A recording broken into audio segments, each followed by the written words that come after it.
the legendary lawyers of this organization, Thurgood Marshall, Charles Hamilton Houston, Constance Baker Motley, who were, of course, among the greatest heroes of the civil rights movement.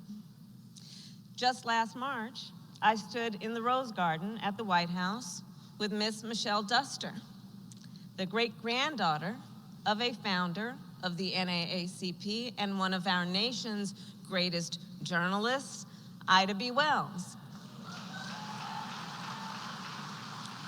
And we were there to address some very unfinished business of this organization, which was to watch President Joe Biden sign the Emmett Till Anti-Lynching Act. I was proud to introduce that act when I was in the United States Senate, along with Senator Cory Booker, New Jersey's own, and Congressman Bobby Rush, who I think is here, but has been a great leader over the years. This legislation was a result of years of determined action by civil rights organizations, including the NAACP. Even though it took a staggering 122 years to finally make lynching a federal crime, but it must be said, even though it took that long, the NAACP was never deterred and always determined. Core to the identity of this organization is the unwavering commitment to move our nation forward, no matter how long it might take. For more than a century, the NAACP has fought to ensure the well-being of Black communities and, by extension, all communities in our country. This organization has fought to secure for all people the rights guaranteed in our nation's Constitution, driven by the ability to see America as it can be, unburdened by what has been. This organization and the people who make up this organization, well, we see a nation in which the promise of opportunity, of justice, of freedom can be made real for all people. And I bring you greetings from our President, Joe Biden, who wants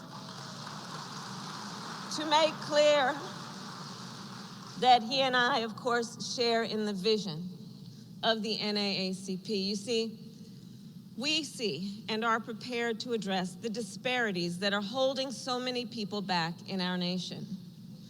Disparities that we see in education, in economic opportunity, in housing, healthcare, and more. To address those disparities and to advance the fight for civil rights, President Biden and I have put equity at the center of all that we do. And that begins with our children. The great Thurgood Marshall once said that every child has a right, I will now quote, to an equal start in life and an equal opportunity to reach their potential.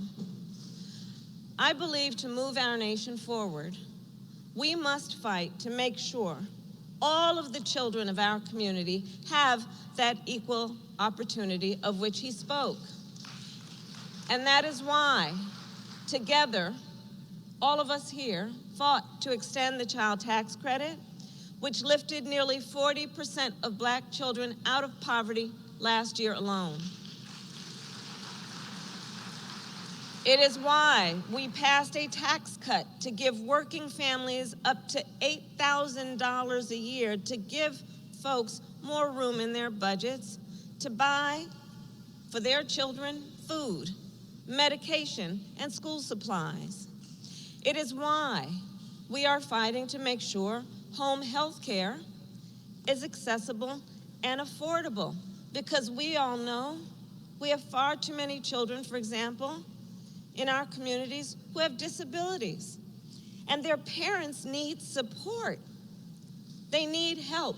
And so this is the work we are doing. And finally, because we know that when we invest in the education of our children, we are really investing in the future of our nation.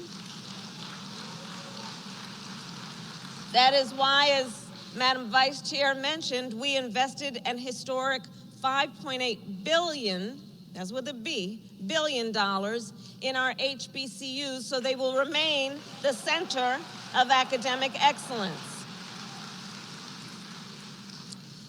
Leaders of the NAACP, to move our nation forward, we must also, as has been discussed, make sure that our mothers, our daughters, our sisters,